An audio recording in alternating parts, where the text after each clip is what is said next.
that's just how I grew up. I feel like my dad, he pushed me into being, you know, physically and mentally tough for any situation, and that's just kind of how I grew up. You know, I was always tough on myself because, you know, I felt like I was always supposed to, you know, put our team in positions to win football games, and you know, whenever I'm not completing wide open passes, you know, I feel like I'm letting the team down.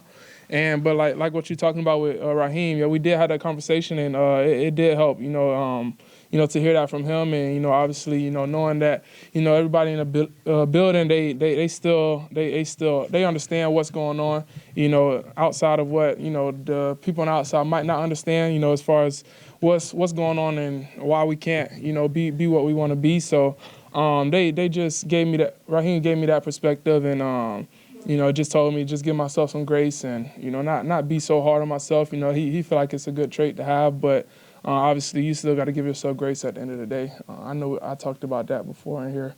I don't know if that was camp or what or early on, but yeah, that's all it was. But it was good.